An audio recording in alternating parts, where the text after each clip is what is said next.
ಕರ್ನಾಟಕ ರಾಜ್ಯ ಪ್ರಥಮ ಮುಖ್ಯಮಂತ್ರಿ ದಿವಂಗತ ಕೆಸಿ ರೆಡ್ಡಿರವರ ಸ್ಮಾರಕ ಭವನ ನಿರ್ಮಾಣಕ್ಕೆ ಶಂಕುಸ್ಥಾಪನಾ ಕಾರ್ಯಕ್ರಮ. ಕೆಜಿಎಫ್ ನಗರದಲ್ಲಿ ಭೂಮಿ ಪೂಜೆ ನೆರವೇರಿಸಿದ ಸಚಿವರು ರಾಮಲಿಂಗಾರೆಡ್ಡಿ ಮತ್ತು ಶಾಸಕಿ ರೂಪಕಲಾ ಶಶಿಧರ್. ಕರ್ನಾಟಕ ರಾಜ್ಯದ ಪ್ರಥಮ ಮುಖ್ಯಮಂತ್ರಿಗಳಾದ ದಿವಂಗತ ಕೆಸಿ ರೆಡ್ಡಿರವರ ಸ್ಮರಣಾರ್ಥವಾಗಿ ಕೆಜಿಎಫ್ ನಗರದಲ್ಲಿ ಭವ್ಯ ಸ್ಮಾರಕ ನಿರ್ಮಾಣಕ್ಕೆ ಬುಧವಾರ ಅಧಿಕೃತವಾಗಿ ಶಂಕುಸ್ಥಾಪನೆ ನೆರವೇರಿಸಲಾಯಿತು. ಒಟ್ಟು 3,30,00,000 ವೆಚ್ಚದಲ್ಲಿ ಈ ಸ್ಮಾರಕ ಭವನವನ್ನು ನಿರ್ಮಾಣ ಮಾಡಲಾಗುತ್ತಿದ್ದು, ಕೆಸಿ ರೆಡ್ಡಿರವರ ಸಾಧನೆ ಹಾಗೂ ಕರ್ನಾಟಕ ರಾಜ್ಯಕ್ಕೆ ಅವರು ನೀಡಿದ ಕೊಡುಗೆಯನ್ನು ಮುಂದಿನ ಪೀಳಿಗೆಗೆ ಸಾರುವ ಕೇಂದ್ರವಾಗಿ ರೂಪುಗೊಳ್ಳಲಿದೆ. ಇನ್ನು ಈ ಕಾರ್ಯಕ್ರಮದಲ್ಲಿ ರಾಜ್ಯ ಸಾರಿಗೆ ಸಚಿವರಾದ ಶ್ರೀ ರಾಮಲಿಂಗಾರೆಡ್ಡಿ ಹಾಗೂ ಕೆಜಿಎಫ್ ಕ್ಷೇತ್ರದ ಶಾಸಕಿ ರೂಪಕಲಾ ಶಶಿಧರ್ ಅವರು ಭೂಮಿ ಪೂಜೆಯನ್ನ ನೆರವೇರಿಸುವ ಮೂಲಕ ಕಾಮಗಾರಿಗೆ ಚಾಲನೆ ನೀಡಿದರು. ಈ ಸಂದರ್ಭದಲ್ಲಿ ಜಿಲ್ಲಾ ಪಂಚಾಯಿತಿ ಮಾಜಿ ಸದಸ್ಯರಾದ ಆಮು ಲಕ್ಷ್ಮೀನಾರಾಯಣ್, ಹಿರಿಯ ಮುಖಂಡರಾದ ವೆಂಕಟಕೃಷ್ಣಾರೆಡ್ಡಿ, ವಿಜಯರಾಘವರೆಡ್ಡಿ, ರಾಧಾಕೃಷ್ಣಾರೆಡ್ಡಿ, ಪದ್ಮನಾಭರೆಡ್ಡಿ, ಮಾಜಿ ಗ್ರಾಮ ಪಂಚಾಯಿತಿ ಅಧ್ಯಕ್ಷರು ವಿನು ಕಾರ್ತಿಕ್, ಅಯ್ಯಪ್ಪಲ್ಲಿ ಮಂಜುನಾಥ್, ಚಂದ್ರಪ್ಪ, ಮುಖಂಡರಾದ ಶ್ರೀಧರ್ ರೆಡ್ಡಿ, ಜಯರಾಮ್ ರೆಡ್ಡಿ, ದಶರಥ್ ರೆಡ್ಡಿ, ಅಪ್ಪಿರೆಡ್ಡಿ, ವೆಂಕಸಂದ್ರ, ವೆಂಕಟಾಚಲಪತಿ, ಶ್ರೀರಾಮ್ ರೆಡ್ಡಿ, ಇನಾಯತುಲ್ಲಾ ಶರೀಫ್, ನಾರಾಯಣ ಸ್ವಾಮಿ, ಕೋದನ್ ರೆಡ್ಡಿ, ವಿಜಯರಾಘವರೆಡ್ಡಿ, ಸುಬ್ಬಾರೆಡ್ಡಿ, ರಾಮಕೃಷ್ಣಾರೆಡ್ಡಿ ಸೇರಿದಂತೆ ವಿವಿಧ ಇಲಾಖಾ ಅಧಿಕಾರಿಗಳು ಮತ್ತು ಮುಖಂಡರು, ಸಾರ್ವಜನಿಕರು ಇದ್ದರು.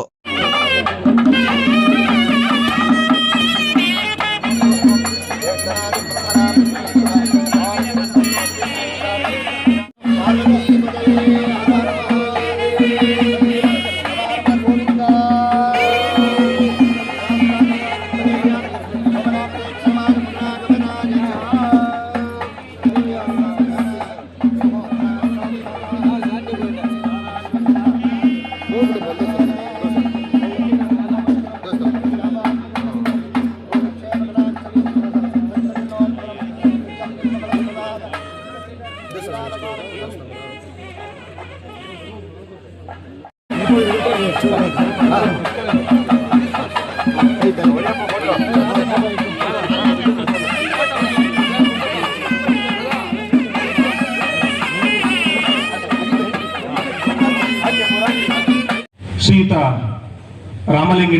ರಾಮಲಿಂಗಾರೆಡ್ಡಿ ಸಾಹೇಬರು, ಸಾರಿಗೆ ಹಾಗೂ ಮುಜರಾಯಿ ಸಚಿವರು, ಇವರಿಗೆ ಈ ಒಂದು ವೇದಿಕೆ ಕಾರ್ಯಕ್ರಮಕ್ಕೆ ನಿಮ್ಮ ಹೃದಯಪೂರ್ವಕ ಸ್ವಾಗತವನ್ನ ಬಯಸ್ತಾ ಇದ್ದೇವೆ. ಸಾರಿಗೆ ಹಾಗೂ ಮುಜರಾಯಿ ಸಚಿವರು, ಗೌರವಾನ್ವಿತರಿಗೆ, ವೇದಿಕೆಯಲ್ಲಿರ್ತಕ್ಕಂಥ ಎಲ್ಲ ಗಣ್ಯರ ಪರವಾಗಿ ಹೃದಯಪೂರ್ವಕ ಸ್ವಾಗತವನ್ನ ಬಯಸ್ತಾ ಇದ್ದೇವೆ.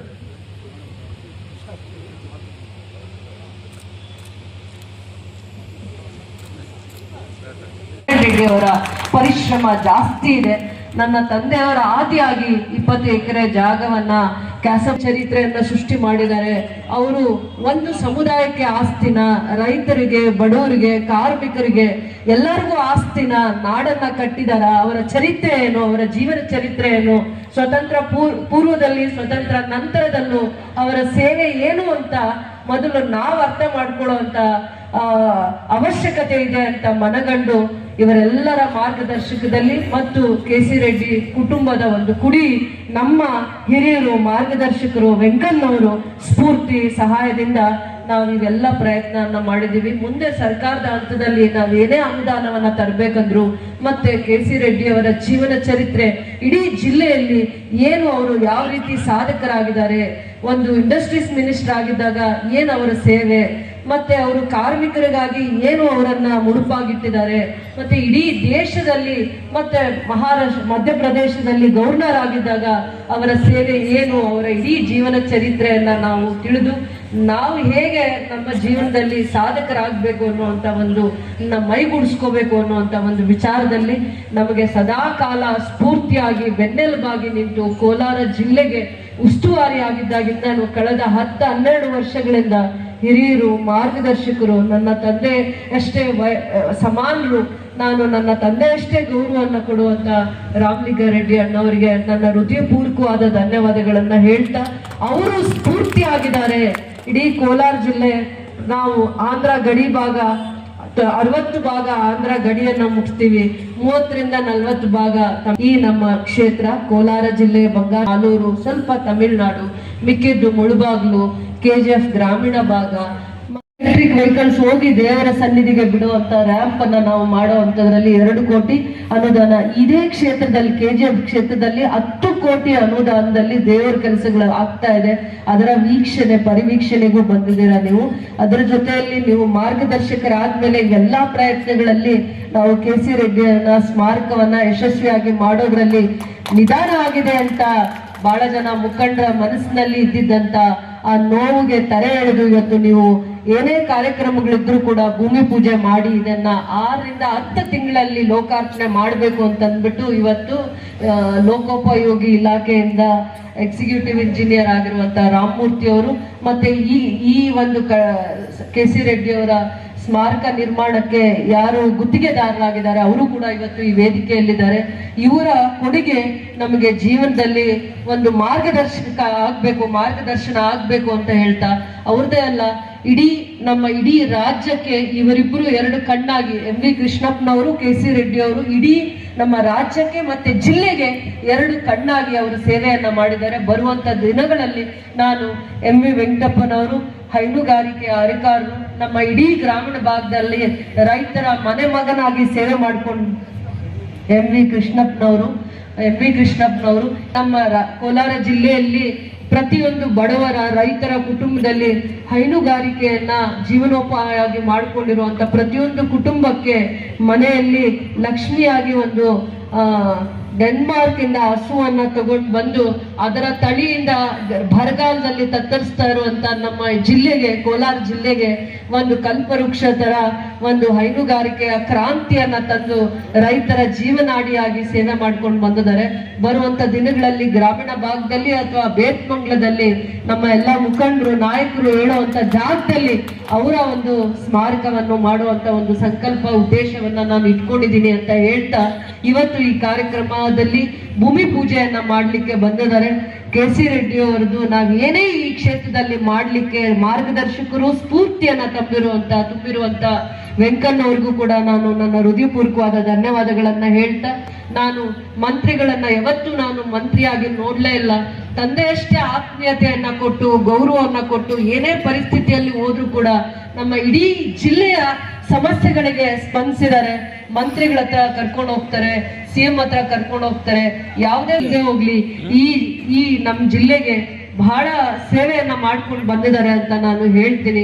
ಅವರಿಗೆ ನಾನು ಹೃದಯಪೂರ್ವಕವಾಗಿ ನಾನು ನನ್ನ ಧನ್ಯವಾದಗಳನ್ನ ಹೇಳ್ತೀನಿ. ಇವತ್ತು ಈ ಕಾರ್ಯಕ್ರಮನ ನೀವೆಲ್ಲ ಯಶಸ್ವಿ ಮಾಡ್ಲಿಕ್ಕೆ ಬಂದಿರುವಂತ ಎಲ್ಲಾ ಗ್ರಾಮ ಪಂಚಾಯಿತಿಯ ಸದಸ್ಯರು, ಅಭಿಮಾನದಿಂದ ಬಂದಿರುವಂತ ಮುಖಂಡರು, ಕುಲ ಬಾಂಧವರು, ನಗರಸಭೆಯ ಎಲ್ಲಾ ಗೌರವಾನ್ವಿತ ಸದಸ್ಯರು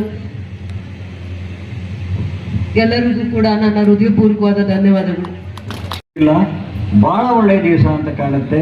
ವಿಪರೀತ ಮದುವೆಗಳು, ವಿಪರೀತ ಫಂಕ್ಷನ್ಸು, ಇನ್ನೊಂದು ಅಂತ ಒಂದು ದಿವಸ ನಮ್ಮ KC ರೆಡ್ಡಿಯವರ ಮುತ್ತಾತ ಕಟ್ಟಿರ್ತಕ್ಕಂಥ ದೇವಸ್ಥಾನದಲ್ಲಿ ಇವತ್ತು ಸಂಪೃಷ್ಟಿನೇ ನಡೀತಾ ಇದೆ. ವಿಮಾನ ಗೋಪುರ ನನ್ನದು MLA ಅವರಿಗೆ ಕಾಂಪಿಟೀಷನು. ಅವ್ರು ಇಲ್ಲಿ ಲಕ್ಷ್ಮೀ ವೆಂಕಟರಮಣ ಸ್ವಾಮಿ ಹತ್ರ ಫೌಂಡೇಶನ್ ಹಾಕಿದ್ರು ವಿಮಾನ ಗೋಪುರ, ನಾನು ಅಲ್ಲಿ ಹಾಕಿದೆ. ಅಲ್ಲಿ ಮುಗಿಸ್ಬಿಟ್ಟೆ ನಾನು 4 ತಿಂಗಳಲ್ಲಿ. ಇವ್ರದ್ದೇನು ಪೆಂಡಿಂಗ್ ಇದೆ ಮೇಡಮ್ದು. ಆ ಥರ ನಮ್ಮದು ಕಾಂಪಿಟೀಷನು ಡೆವಲಪ್ಮೆಂಟ್ನಲ್ಲಿ. ಈಗ ಅಲ್ಲಿ ಪುರೋಹಿತರು ಒಂದು 15 ಜನ ಕಾದು ನನಗೆ ಕಾಯ್ತಾ ಇದ್ದಾರೆ. ಅದು ನಮ್ಮ ತಾತ ಕಟ್ಟಿಸಿರೋ ದೇವಸ್ಥಾನ. ತಿರ್ಗಾ ಇವತ್ತೇ ನಮ್ಮ ಸಮುದಾಯದ ಲಕ್ಷ್ಮೀ ನರಸಿಂಹಸ್ವಾಮಿ ದೇವಸ್ಥಾನದಲ್ಲಿ ಪೂಜೆ ಶುರುವಾಗ್ತಾ ಇದೆ. ಅದಕ್ಕೋಸ್ಕರ ತಾವೆಲ್ಲ ಚೆನ್ನಾಗಿರ್ಬೇಕು ಅಂತೇಳಿ. KC ರೆಡ್ಡಿಯವರ ಬಗ್ಗೆ ಮಾತಾಡಬೇಕಾದ್ರೆ ಅವರು ಈ KGF ಟೌನ್ನವರೇ, ಕ್ಯಾಸಂಬಳ್ಳಿಯಲ್ಲಿ ಬಾರ್ಡರ್ನಲ್ಲಿ ಹುಟ್ಟಿದವರು. ಅವರು ಈ 7ನೇ ಕ್ಲಾಸ್ವರೆಗೂ ಲಾರೆನ್ಸ್ ಹೈಸ್ಕೂಲಲ್ಲಿ ಓದಿದ್ರು. ಅವ್ರ ಜೀವನ ಆ್ಯಸ್ ಅ ಲೇಬರ್ ಲೀಡರ್ ಆಗಿ ಪಾಲಿಟಿಷಿಯನ್ಗೆ ಎಂಟರ್ ಆದರು. ಆ ಟೈಮ್ನಲ್ಲಿ ಇಲ್ಲಿ ಕಮ್ಯುನಿಸ್ಟು ಆಲ್ವೆ ಇತ್ತು.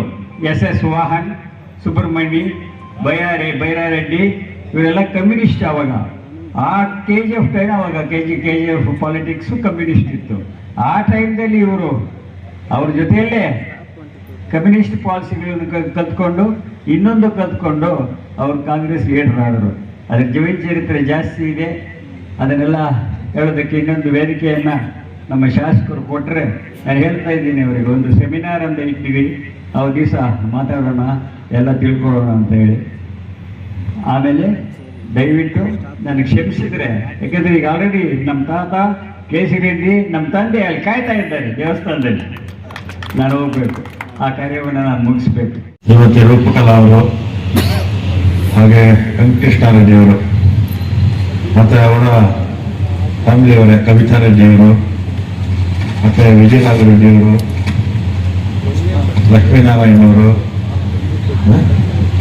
ಮತ್ತು ಮುಂದೆ ಹಸಿರದಾಗಿರ್ತಕ್ಕಂಥ ಎಲ್ಲ ಈ ಭಾಗದ ಎಲ್ಲ ಹಿರಿಯರು, ಮಾಧ್ಯಮದ ಬಂಧುಗಳು ಮತ್ತು ಇನ್ನಿತರ ಎಲ್ಲ ಆಹ್ವಾನಿತರು, ಇವತ್ತು ಕೆ ಸಿ ರೆಡ್ಡಿ ಅವರ ಸ್ಮರಣಾರ್ಥ ಒಂದು ಭವನವನ್ನು ಇಲ್ಲಿ ಕಟ್ಟೋದಕ್ಕೆ ಗುದ್ಲಿ ಪೂಜೆ ಇವತ್ತು ಆಗಿದೆ. ಮತ್ತು ಕೆ ಸಿ ರೆಡ್ಡಿ ಅವರು ಪ್ರಥಮ ಮುಖ್ಯಮಂತ್ರಿ, 47ರಿಂದ 52ವರೆಗೂ ಕೂಡ ಮುಖ್ಯಮಂತ್ರಿ ಆಗಿದ್ದರು. ಆಮೇಲೆ ವಿಧಾನಸೌಧಕ್ಕೆ ಫೌಂಡೇಶನ್ ಹಾಕಿದ್ದವ್ರೆ. ಈ ಕಡೆ ನಮ್ಮ ಹೈಕೋರ್ಟ್ ಗೇಟ್ ಕಡೆ ನೆಹರೂರವರು, ಅವರಿಬ್ಬರು ಹೆಸರು ಈಗಲೂ ಇದೆ. ನೆಹರೂರವರು ಮತ್ತು ಶಂಕುಸ್ಥಾಪನೆ ನೆಹರೂರವ್ರು ಮಾಡಿದ್ರು, ಕೆ ಸಿ ರೆಡ್ಡಿ ಅವರು ಜೊತೆಲಿದ್ದರು. ಆಮೇಲೆ ಅವು ಚಿಕ್ಕದಾಗಿತ್ತು. ಆಮೇಲೆ ಹನುಮಂತಯ್ಯನವರು ಮುಖ್ಯಮಂತ್ರಿಗಳಾದಮೇಲೆ ಇದು ಚಿಕ್ಕದಾಗಿದೆ, ಇನ್ನೂ ಸ್ವಲ್ಪ ವಿಶಾಲವಾಗಿ ಮಾಡೋಣ ಅಂತ ನಾವು ಪ್ಲಾನ್ ಸ್ವಲ್ಪ ಬದಲಾವಣೆ ಮಾಡಿ ಕೆಂಗಲವರು ಇನ್ನೂ ಸ್ವಲ್ಪ ದೊಡ್ಡದಾಗಿರ್ತಕ್ಕಂಥ ಈಗ ಕಟ್ಟಿದಾರಲ್ಲ, ಅದಕ್ಕೆ ಅವರು ಫೌಂಡೇಶನ್ನು ಮತ್ತು ಕಾರ್ಯಕ್ರಮನ ಪ್ರಾರಂಭ ಮಾಡಿದ್ರು.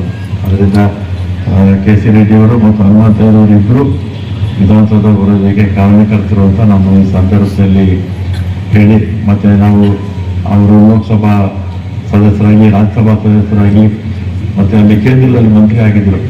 ಕೇಂದ್ರದಲ್ಲಿ ಉಕ್ಕು ಮತ್ತು ಇದು ಇಂಡಸ್ಟ್ರೀಸ್ ಮಿನಿಸ್ಟರ್ ಆಗಿದ್ದರು. ಆಗ ನೆಹರೂರವರಿಗೆ ಭಾಳ ಆತ್ಮೀಯರು. ಅದೇ ಮಹಾತ್ಮ ಗಾಂಧೀಜಿಯವರು ಭಾಳ ಆತ್ಮೀಯರಾಗಿದ್ದರು. ಆಮೇಲೆ ಅವರ ಇಂಡಸ್ಟ್ರೀಸ್ ಮಿನಿಸ್ಟರ್ ಆಗಿದ್ದಾಗ ಆಗಲೇ ನಿರುದ್ಯೋಗ ನಮ್ಮ ದೇಶದಲ್ಲಿ ಜಾಸ್ತಿ ಇತ್ತು. ಪಬ್ಲಿಕ್ ಸೆಕ್ಟರ್ಸು ಪ್ರಾರಂಭ ಮಾಡೋರು. ಅಂದರೆ ನಮ್ಮ ಕಾಲದ ಮೇಲೆ ನಾವು ನಿಲ್ಲಬೇಕು. ಪ್ರತಿಯೊಂದು ಕೂಡ ಹಾಗೆ ಬ್ರಿಟಿಷರ ಕಾಲದಲ್ಲಿ ನಮ್ಮ ಸ್ವತಂತ್ರ ಬಂದಾಗ ನಮ್ಮ ದೇಶದ ಬಜೆಟ್ ಎಷ್ಟಿತ್ತು? 200 ಕೋಟಿ ಕೂಡ ಇರಲಿಲ್ಲ. 200 ಕೋಟಿ ಕೂಡ ಇರಲಿಲ್ಲ ಬಜೆಟ್. ನೆಹರೂರವರು ಪ್ರಧಾನಮಂತ್ರಿ ಆಗಿದ್ದಾಗ ಅವರ ಅರ್ಧ ಆಸ್ತಿನ ಅವ್ರ ದೇಶಕ್ಕೆಲ್ಲ ಬರ್ಕೊಟ್ಟಿದ್ರು.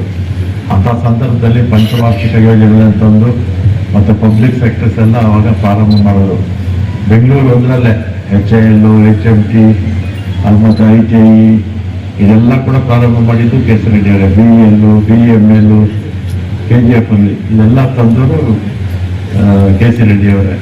ಆಗ ಬೆಂಗಳೂರು ಜನಸಂಖ್ಯೆ ಒಂದು 50 ವರ್ಷಕ್ಕೆ ಮುಂಚೆ, 50-60 ವರ್ಷಕ್ಕೆ ಮುಂಚೆ ಒಂದು 10 ಲಕ್ಷನೂ ಇರಲಿಲ್ಲ. 10 ಲಕ್ಷದಲ್ಲಿ 1 ಲಕ್ಷ ಜನ ಪಬ್ಲಿಕ್ ಸೆಕ್ಟರ್ಸಲ್ಲೇ ಕೆಲಸ ಮಾಡ್ತಾ ಇದ್ರು ಆ ಕಾಲದಲ್ಲಿ. ಅಷ್ಟು ಕೊಡುಗೆಗಳ ನೆನೆಸ್ಕೋಬೇಕು. ಇದು ನಮಗೂ ಗೊತ್ತಿದ್ದಿರತಕ್ಕಂಥದ್ದು. ಇನ್ನೊಬ್ಬರು ಮಂತ್ರಿಯಾಗಿ ದೇಶದ ಎಲ್ಲ ಭಾಗದಲ್ಲೂ ಕೂಡ ಸಾಕಷ್ಟು ಉದ್ಯೋಗಗಳನ್ನು ನೆಹರೂರವರ ಒಂದು ಸಹಕಾರದಿಂದ ಎಲ್ಲ ಕಡೆ ಕೂಡ ಮಾಡೋದು. ಮತ್ತು ಆ ಸಂದರ್ಭದಲ್ಲಿ ಈಗ ಉದ್ಯೋಗ ಅಂದರೆ ಈ ಉದ್ಯೋಗನೇ ಸಿಗಲ್ಲ, ಕಷ್ಟ. ಆ ಕಾಲದಲ್ಲಿ HIL, HMT, ITI ಆದಾಗ ಅವಾಗ ಬೆಂಗಳೂರು ಸುತ್ತು ಇದು ಕೆಲಸಕ್ಕೆ ಬನ್ನಿ ಅಂತ ಲಾರಿಗಳು ಕಳಿಸೋದು. ಬನ್ನಿ ಕೆಲಸಕ್ಕೆ ಬನ್ನಿ ಅಂತ ಕಳಿಸ್ತಾ ಇದ್ರು ಅವಾಗ. ಆಗ ಹೋಗಿ ಕೆಲಸಗಳಿಗೆಲ್ಲ ಸೇರ್ಕೊಳ್ತಾ ಇದ್ರು. ಆ ಥರದ ವಾತಾವರಣವನ್ನು ಆಗ ನೆಹರೂರವರು, ಕೆ ಸಿ ರೆಡ್ಡಿಯವರು ನಿರ್ಮಾಣ ಮಾಡಿದ್ರು ಅಂತೇಳಿ. ಆಮೇಲೆ ನಾವು 2000 ಕೆ ಸಿ ರೆಡ್ಡಿಯವರು ಫೌಂಡೇಶನ್ನು ಹಾಕಿದ್ರು. ಅದನ್ನು ಆಮೇಲೆ ವಿಸ್ತಾರವಾಗಿ ಇವರು ಕಟ್ಟಿದ್ರು. ಯಾರು? ನಮ್ಮ ಹನುಮಂತಯ್ಯನವರು. ಕೆ ಸಿ ರೆಡ್ಡಿಯವರ ಪ್ರಥಮ ಮುಖ್ಯಮಂತ್ರಿ ಸ್ಟ್ಯಾಚ್ಯೂ ಇಡಬೇಕು ಅಂತ ನಾವು 2017ರಲ್ಲಿ ನಮ್ಮ ರೆಡ್ಡಿ ಜನಾಂಗದ ಒಂದು ಸಮಾವೇಶ ಆಯಿತು ಪ್ಯಾಲೇಸಲ್ಲಿ. ಅವತ್ತು ಒಂದು 4-5 ಲಕ್ಷ ಜನ ಬಂದಿದ್ದರು, ಅಲ್ಲದೆ ರಾಜ್ಯದ ಎಲ್ಲ ಭಾಗದಿಂದ. ಅವತ್ತು ಮುಖ್ಯಮಂತ್ರಿಗಳು ಸಿದ್ದರಾಮಯ್ಯನವರು ಹೇಳಿದಾಗ ಅವರು ತಕ್ಷಣ ಆದೇಶ ಕೊಟ್ಟರು. 2018ರಲ್ಲಿ ನಮ್ಮ ಸರ್ಕಾರ ನಮ್ದು ಅವಧಿ ಮುಗಿಯೋಕ್ಕೆ ಮುಂಚೆನೆ ಹೆಂಗದ ಇದು ಹನುಮಂತಯ್ಯವ್ರದ್ದು ಪ್ರಿಂಟಲ್ಲಿದೆ, ಇವ್ರದ್ದು ಲೆಫ್ಟಲ್ಲಿ ಮೊದಲನೇದು ಕೆ ಸಿ ರೆಡ್ಡಿಯವರ ಪುತ್ಥಳಿ ಅನಾವರಣ ಕೂಡ ಆಯಿತು. ಮತ್ತು ಆ ಸಂದರ್ಭದಲ್ಲಿ ದಾಸಬಳ್ಳಿ ಹತ್ರ ಜಾಗನ ಕೊಟ್ಟರು. ಆಮೇಲೆ 2 ಕೋಟಿ ಹಣನ ಕೂಡ ಕೊಟ್ಟಿದ್ದರು. ಅದು ರೂಪ ಅವರು ಭಾಳ ಪ್ರಯತ್ನ ಮಾಡಿದ್ರು. ಯಾಕೋ ಅದು ಸ್ವಲ್ಪ ಮುಂದಕ್ಕೆ ಅದು ಮಾಡ್ತಾರೆ. ಮತ್ತು ಈಗ ಭಾಳ ಮುಖ್ಯವಾಗಿ ಇಲ್ಲಿ ಈ ಒಂದು ಜಾಗ ತಗೊಂಡು KGF ಸಿಟಿನಲ್ಲಿ ಈಗ ನಾರಾಯಣ ರೆಡ್ಡಿಯವರು ಪಾಪ ಭಾಳ ಓಡಾಡ್ತಾ ಇದ್ರು. ಕೆ ಸಿ ರೆಡ್ಡಿಯವರ ಅಲ್ಲಿ ಅವರು ಕೆಸಂಬಳ್ಳಿ ಹತ್ರ ಏನಾದರೂ ಮಾಡಬೇಕು ಅಂತೇಳಿ ಮತ್ತೆ ಕೆ ಸಿ ರೆಡ್ಡಿ ಅವರು ಯಾವುದೇ ವಿಚಾರ ಬಂದರೂ ಕೂಡ ನಾರಾಯಣ ರೆಡ್ಡಿ ಅವರು ಬಹಳ ಆಸಕ್ತಿಯಿಂದ ಓಡಾಡ್ತಾ ಇದ್ರು. ಮತ್ತು ಇಲ್ಲಿ ಇವತ್ತು ಈ ಸ್ಮಾರಕ ಆಗೋದಕ್ಕೆ ಮತ್ತು ಇದಕ್ಕೇನು ಹಣ ಸ್ಯಾಂಕ್ಷನ್ ಆಗಿದೆ, ಈ ಜಾಗ ಸ್ಯಾಂಕ್ಷನ್ ಆಗಿದೆ, ಮತ್ತು ಕೆ ಸಿ ರೆಡ್ಡಿ ಅವರ ಈ ಒಂದು ಸ್ಮಾರಕ ಆಗಬೇಕಾಗಿದೆ. ಇದಕ್ಕೆಲ್ಲ ಕಾರಣ ಯಾರಂದ್ರೆ ಒಬ್ಬರೇ ಒಬ್ಬ ಕಾರಣ ಶ್ರೀಮತಿ ರೂಪಾ ಅವರು. ಕೆ ಎಚ್ ಮುನಿಯಪ್ಪ ಅವರಿದ್ದು ಇವರು ಕೆ ಎಚ್ ಮುನಿಯಪ್ಪ ಅವ್ರದ್ದು ಅವಾಗೆಲ್ಲ ಕೆ ಎಚ್ ಮುನಿಯಪ್ಪ ಅವರು ಸಪೋರ್ಟ್ ಮಾಡಿದ್ರು. ಈಗ ಇದಾಗೋದಕ್ಕೆ ಶ್ರೀಮತಿ ರೂಪಾ ಅವರು ಕಾರಣ ಅಂತ ನಾನು ಈ ಸಂದರ್ಭದಲ್ಲಿ ಇವೆಲ್ಲ ಕೂಡ ಕೆ ಸಿ ರೆಡ್ಡಿ ಅವರ ಅಭಿಮಾನಿಗಳು ಮತ್ತು KGF ಅಲ್ಲಿ ಇರ್ತಕ್ಕಂಥವರು ವಿಶೇಷವಾಗಿ ನಮ್ಮ ಸಮಾಜದ ಜನ ಯಾವತ್ತೂ ಕೂಡ ಇದನ್ನು ನೀವು ಜ್ಞಾಪಕ ಇಟ್ಕೊಳ್ಬೇಕು ಅಂತ ನಾನು ಈ ಸಂದರ್ಭದಲ್ಲಿ ನೀವೆಲ್ಲರ ಪರವಾಗಿ ನಿಮ್ಮ ರೂಪವಾಗಿ ಅಭಿನಂದನೆಯನ್ನು ಸಲ್ಲಿಸಿ ಈಗ 3 ಕೋಟಿ ಪ್ಲಾನ್ ಮಾಡಿದ್ದಾರೆ, ಮುಂದಕ್ಕೆ ಇನ್ನೂ ಹೆಚ್ಚಾಗ್ಬೋದು.